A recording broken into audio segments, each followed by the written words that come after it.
BMC के चुनाव में अजीत पवार की पार्टी महायुति में शामिल नहीं है।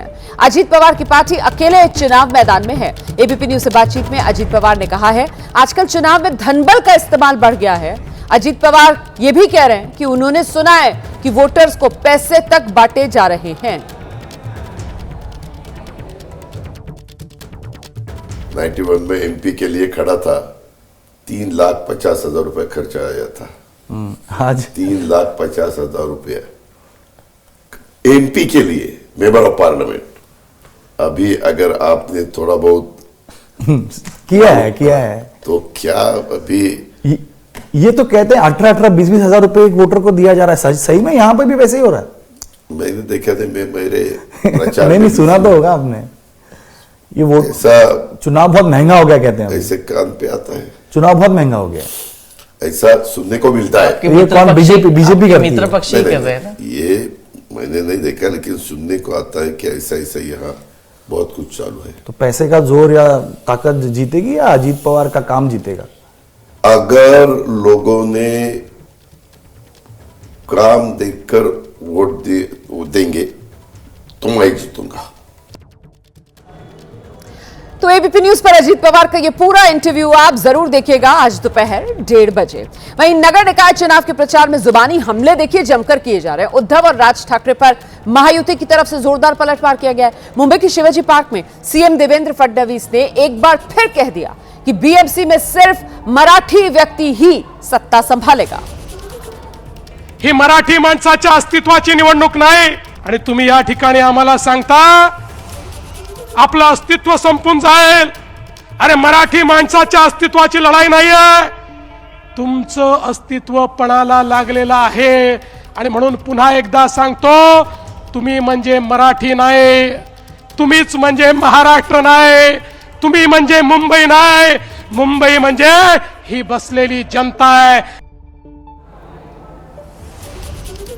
अब देखिए, बीएमसी चुनाव के लिए प्रचार करने वसई इलाके में पहुंचे महाराष्ट्र सरकार के मंत्री नितेश राणे ने एक बार फिर से भड़काऊ भाषण दिया है।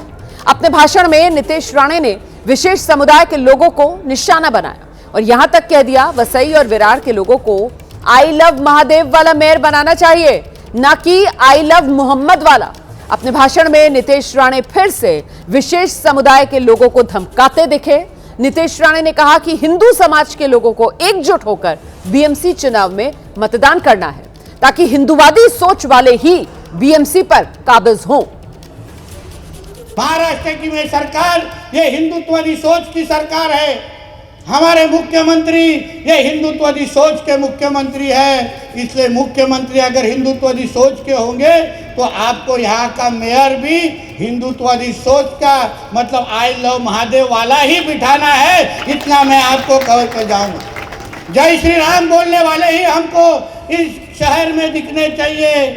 बाकी सब एक कोणी चालू के लगे, बाकी सब ये सब सर तन से जुदा वाले, ये सब आई लव मोहम्मद वालों को हमको वापस उनके पाकिस्तान में बैठे हुए अब्बाओं के पास भेजना है, इधर से उनको साफ कर देना है।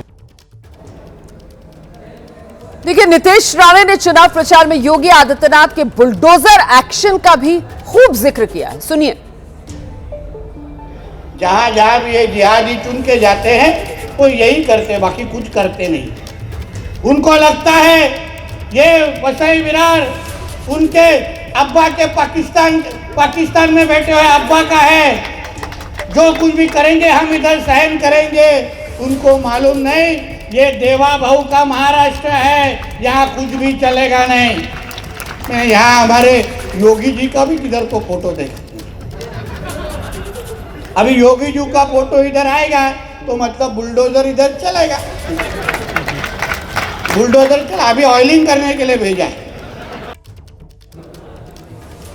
उधर बीएमसी चुनाव की दौड़ में असदुद्दीन ओवैसी की पार्टी एआईएमआईएम भी पूरा जोर लगा रही है। असदुद्दीन ओवैसी के भाई हैं अकबरुद्दीन ओवैसी। उन्होंने चुनाव प्रचार के दौरान प्रधानमंत्री नरेंद्र मोदी और बीजेपी पर जमकर निशाना साधा। सुन ले मोदी, ऐ जालिम सुन ले, चाहे तू कितना भी जुल्म कर ले, ऐ जालिम तू थक जाएगा लेकिन हिंदुस्तान का मुसलमान नहीं थकेगा। हमारे इस पैगाम को हमारी कमजोरी ना समझे। हम कमजोर नहीं, हम डरने या घबराने वालों में से नहीं। जब तुम चाहे जब हम नहीं लड़ेंगे, मैं मुकर्रर करूंगा वक्त, कब लड़ना, कैसे लड़ना। और जमहूरियत में याद रखो, सबसे बड़ी जंग, सबसे बड़ी ताकत, सबसे बड़ी कामयाबी क्या होती है? अपने नुमाइंदों को ऐवानों में पहुंचाना।